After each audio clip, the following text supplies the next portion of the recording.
Memleketimizin mıhtı hayratkerleri осы mektepten үлгі alıp, осы mektepten terbiye alıp, memleketimizi baskardı. Talay mıhtı hayratkerler çıktı осы mektepten. Alғашқы Navruz мерекесі құтты болсын, ақ мол болсын. Барлықтарыңыз тілеген армандарыңызға, тілектеріңізге жетіңіздер. Memleketimizдің тілегі, мына ұрпақтар сіздер білімді болып, тәрбиелі болып, memleketimizдің бір мықты қайраткері, азаматтары болыңыздар. Қыздар, мектеп оқушылары, көрісу туралы кішкене болса да түсіндіңдер, енді мына Ақтау, Атырау жақтарда өте жақсы дамыған, ертең тұрып алып дастархандарын жайып, көршіге көші бойынша аралап, құшақтап, сүйіп, қыстайғы іштегі қатып қалған реніш болса да, бір кішкентай не болса да соның бәрін ұмытып, бір жақсы дәстүр болған.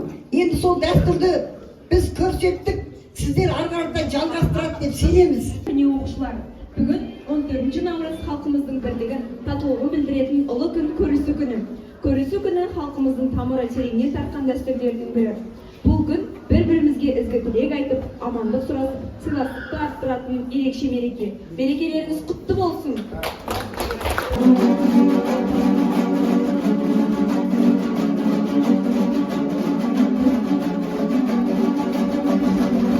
Бір-бірімен амандасып, жылы сөз айтып, жақсы тілектер білдіретін дәстүрлі күн. Адамдардың арасындағы достық пен сүйіспеншілікті, отбасының маңызын көрсететін ерекше күн. Көрісу күні үлкендерді сәлемдеп, олардан құрметпен бата алу керекпіз. Бата алу қазақ халқында өте маңызды салт дәстүр болып саналады. Бұл күні әркім бір-біріне жылы лебіз бен сәлем айтады, және береке мен қуаныш тілейді.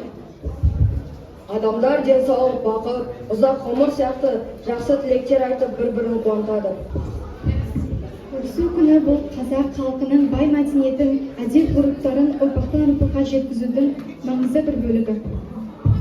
Көрісу күні бұл бір-біріне көмектесіп, мейірімділік танытып, өзара достықты арту.